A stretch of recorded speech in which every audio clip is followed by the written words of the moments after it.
आज मैं बहुत उत्साहित हूँ, बहुत खुश हूँ क्योंकि आज मैं प्रफुल्ल जी और राम बाबू जी के साथ शहीदों की धरती श्री चमकौर साहिब जी के दर्शन करने जा रहा हूँ। मैं आप सभी को वहाँ की पवित्र धरती गुरुद्वारा कत्लगढ़ साहिब, गढ़ी किला, जहाँ गुरु गोविंद सिंह जी अपने 2 बड़े पुत्रों एवं 40 सिखों के साथ रुके थे, के दर्शन कराऊंगा। गुरुद्वारा साहिब में ही बनी बावली, जिसका निर्माण सरदार हरदयाल सिंह जी के द्वारा सन 1831 में किया गया था, उसको भी दिखाऊंगा। गुरुद्वारा साहिब के पास में ही बनी दास्तान शहादत म्यूजियम, उसके बारे में ही बताऊंगा और वहां भी आपको दिखाऊंगा। इसलिए आप सभी लोग इस वीडियो को पूरा देखें। अभी अभी हमने पवित्र झंडा देखा जिसे निशान साहिब कहा जाता है। अब हम गाड़ी को साइड में रोक कर इसे लेने जा रहे हैं। देखिए, बहुत ही सुंदर ध्वज बना हुआ है। निशान साहब बहुत ही सुंदर लग रहे हैं। मैं आपको बताना चाहता हूं कि निशान साहब सिखों का पवित्र त्रिकोणीय ध्वज है। यह परचम कपास या रेशम के कपड़े का बना होता है। इसे हर गुरुद्वारे के बाहर एक ऊंचे ध्वज दंड पर फहराया जाता है। परंपरा अनुसार निशान साहब को फहरा रहे दंड के रूप में एक 2-धारी खंडा तलवार होता है एवं इसे पूरी तरह कपड़ों से लिपेटा जाता है। झंडे के केंद्र में एक खंडा चिन्ह होता है, जिसे आप इस झंडे के बीच में देख सकते हैं। निशान साहब खालसा पंथ का परंपरागत प्रतीक है। काफी ऊंचाई पर फहराए जाने के कारण निशान साहब को दूर से ही देखा जा सकता है। किसी भी जगह पर इसके फहराने का दृश्य उस मोहल्ले में खालसा पंथ की मौजूदगी का प्रतीक माना जाता है। हर बैसाखी पर इसे नीचे उतार लिया जाता है और एक नए परचम से बदल दिया जाता है। निशान साहब लेकर अब हम गाड़ी में बैठने जा रहे हैं। अंकल जी भी काफ़ी खुश हैं, जिनसे हमने निशान साहब लिया और मुस्कुराते हुए वो हमें बाय बाय कर रहे हैं। हम भी अंकल का बहुत बहुत धन्यवाद करते हैं। भारत की धरती ने बहुत से युद्ध देखे हैं, पर चमकौर साहिब का युद्ध भारतीय इतिहास में सबसे बड़ा युद्ध माना जाता है, क्योंकि इस युद्ध में सिर्फ 40 सिखों ने 10 लाख मुगलों की सेना के साथ युद्ध किया था, जो एक सुनने में भी अजीब लगता है। 22 दिसंबर 1704 को सिरसा नदी के किनारे चमकौर साहिब में सिखों और मुगलों के बीच एक ऐतिहासिक युद्ध हुआ था, जो इतिहास में चमकौर की लड़ाई के लिए प्रसिद्ध हुआ है। इस युद्ध में 10वें गुरु गोविंद सिंह जी की अगुवाई में 40 सिखों ने वजीर खान की अगुवाई में 10 लाख मुगल सैनिकों का सामना किया था। यह युद्ध सिखों के साहस और युद्ध में उनके धर्म के प्रति उनके विश्वास के लिए जाना जाता है। वजीर खान किसी भी हालत में गुरु गोविंद सिंह जी को पकड़ना चाहता था, क्योंकि औरंगजेब के लाख प्रयासों के बावजूद गुरु गोविंद सिंह जी मुगलों की अधीनता स्वीकार नहीं कर रहे थे। गुरु गोविंद सिंह ने इस युद्ध को जफरनामा में वर्णित करते हुए लिखा है, चिड़िया से मैं बाज लड़ाऊं, गिदड़ों को मैं शेर बनाऊं, 1.25 लाख से एक लड़ाऊं, तभी गोविंद सिंह नाम कहाऊं। दोस्तों, मैं आपको ये बताना चाहूँगा कि चमकौर साहिब भारत के पंजाब राज्य के रूपनगर जिले में स्थित है। यह जिले में एक तहसील का दर्जा रखता है। यह चमकौर के युद्ध के लिए प्रसिद्ध है। चमकौर साहिब जाते समय रास्ते में रामपुर पिंड है, जहाँ पे कटाना साहिब गुरुद्वारा स्थित है। तो हम कटाना साहिब गुरुद्वारा जी का दर्शन करते हुए जाएंगे। पहले हम कटाना साहिब गुरुद्वारा जी का दर्शन करेंगे, इसके बाद फिर यहाँ से हम चमकौर साहिब के लिए निकल जाएंगे।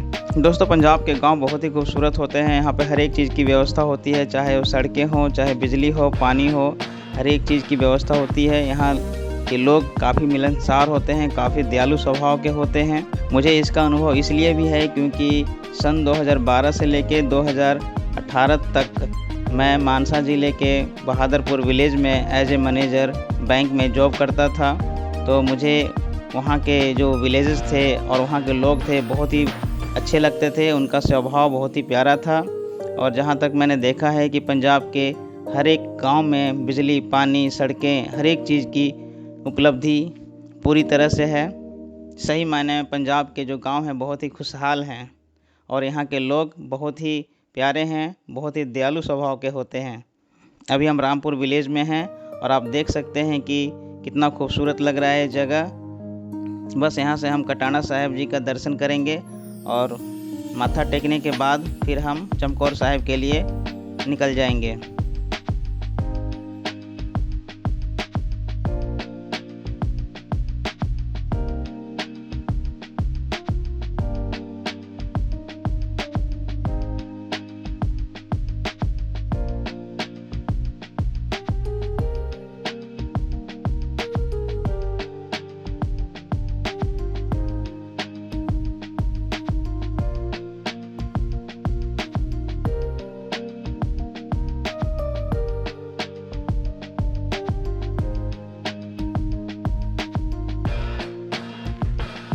हम लोग कटाना साहिब जी गुरुद्वारा पहुंच चुके हैं। गुरुद्वारा साहिब देखने में बहुत ही खूबसूरत है।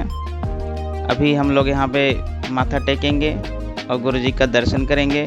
इसके बाद हम फिर चमकौर साहिब के लिए निकल जाएंगे। दोस्तों, आप लोग देख सकते हैं कि कितना अच्छा बना हुआ है। आप लोग भी वीडियो के माध्यम से गुरुद्वारा कटाना साहिब जी का दर्शन कीजिए।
श्री कटाना साहिब में दर्शन करने के बाद अब हम निकल चुके हैं दोबारा से चमकौर साहिब के लिए।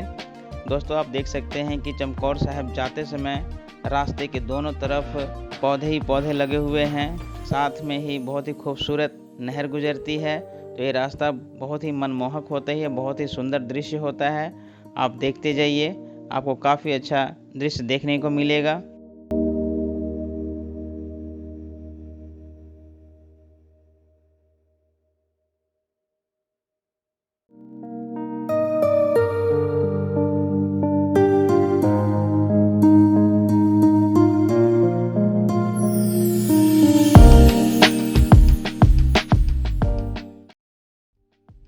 ये देख सकते हैं दोस्तों, कितना खूबसूरत जंगल है। जंगल के साथ साथ एक नहर निकल रही है।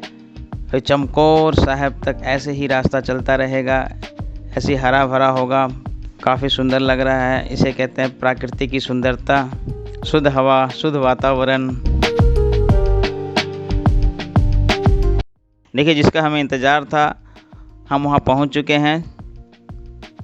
शहीदों की धरती श्री चमकौर साहिब की धरती पे हम पहुंच चुके हैं। सबसे पहले मैं चमकौर साहिब की धरती को प्रणाम करता हूं।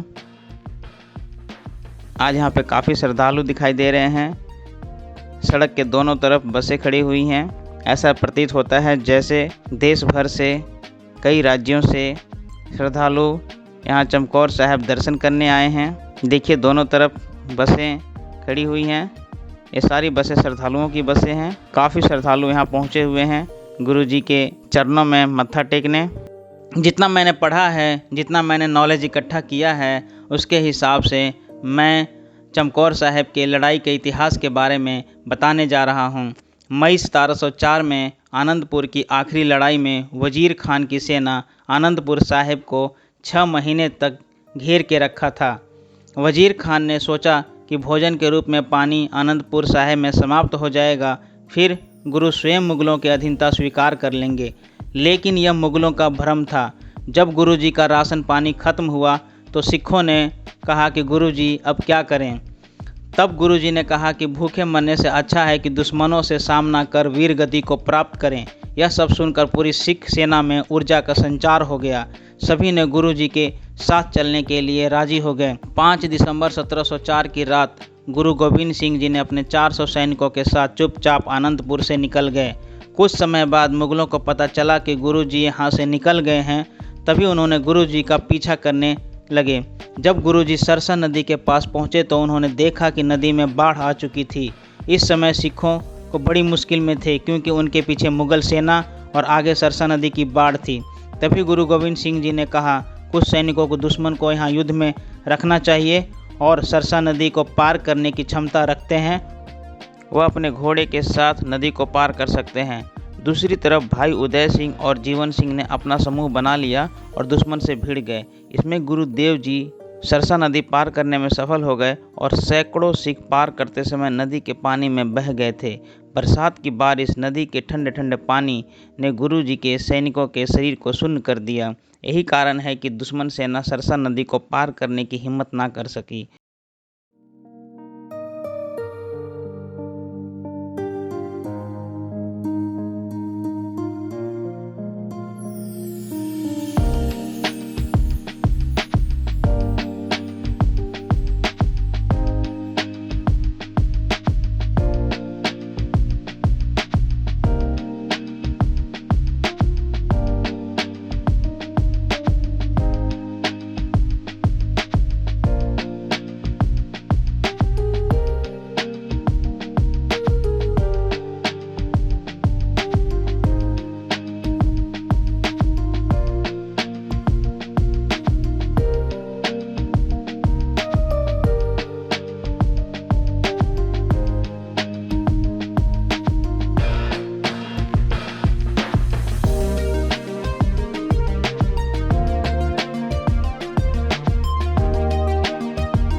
यहीं गुरुद्वारे में एक पुरातन बावली भी बनी हुई है।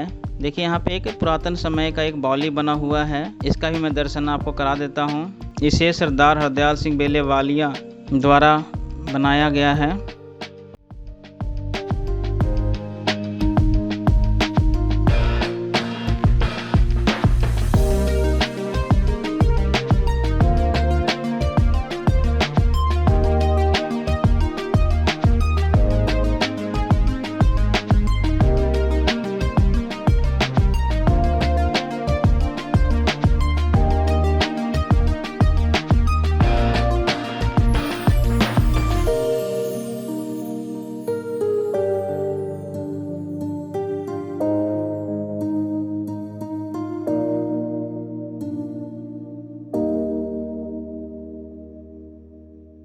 गुरुद्वारा श्री कत्लगढ़ साहिब के दर्शन करने के बाद अब हम चलते हैं गढ़ी साहिब के दर्शन करने। गढ़ी साहिब गुरुद्वारा साहिब से थोड़ा सा ऊपर बना हुआ है। यहाँ पे जाने के लिए हमें काफ़ी सीढ़ियाँ चढ़नी होंगी।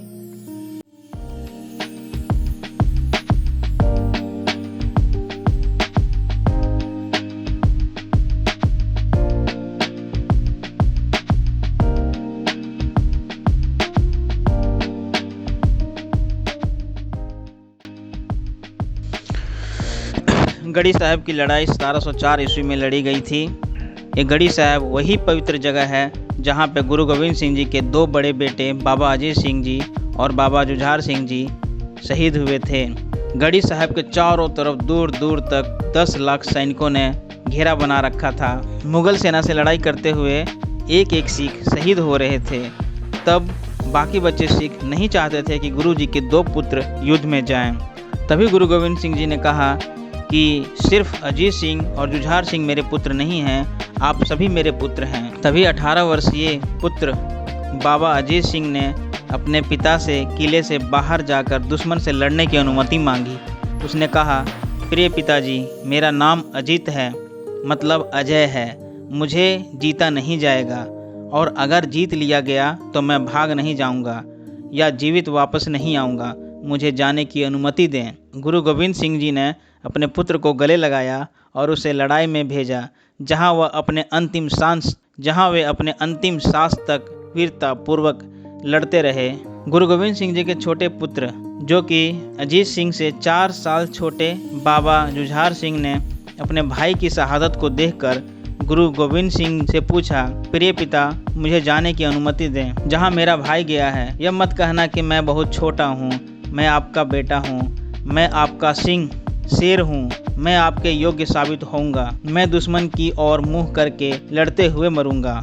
गुरु गोविंद सिंह ने उन्हें गले लगा लिया और कहा, जाओ मेरे बेटे, और जीवनदायिनी मृत्यु को गले लगा लो।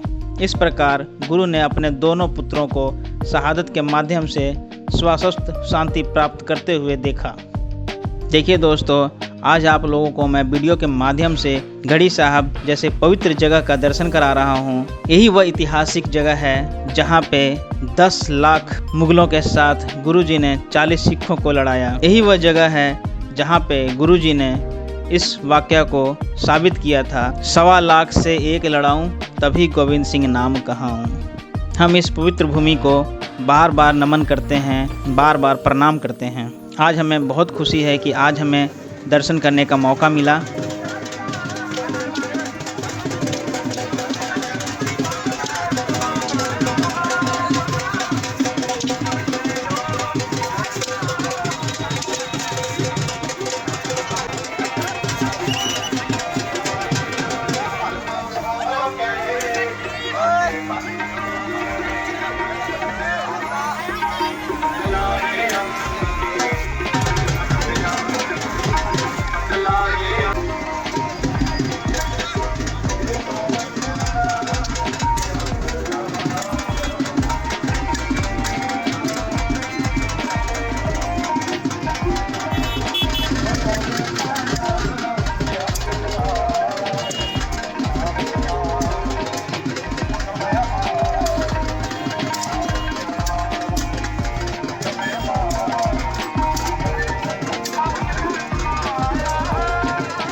गुरुद्वारा श्री कत्लगढ़ साहिब और गढ़ी साहब के दर्शन करने के बाद अब हम पहुंचे हैं दास्तान शहादत म्यूज़ियम।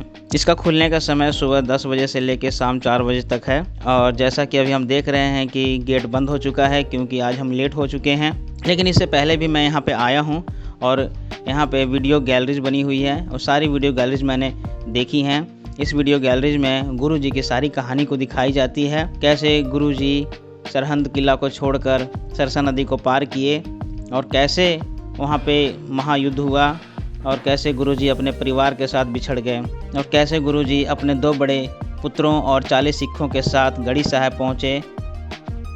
तो मैं यही कहूँगा कि यह जगह घूमने के लिए काफ़ी अच्छा है और ख़ासकर बच्चों को तो ज़रूर लेके आएँ और बच्चों को ये वीडियो गैलरी ज़रूर दिखाएँ और आप भी देखें। इस वीडियो गैलरीज को देखने के बाद महसूस होगा कि कैसे गुरुजी ने धर्म की रक्षा के लिए, दूसरों के हितों के लिए अपने सारे परिवार को त्याग दिया। आज का हमारा सफ़र बहुत ही अच्छा रहा। आज हमने श्री चमकौर साहिब शहीदों की धरती दास्तान शहादत म्यूज़ियम का दर्शन किया। अब हम वापस जा रहे हैं। धन्यवाद दोस्तों।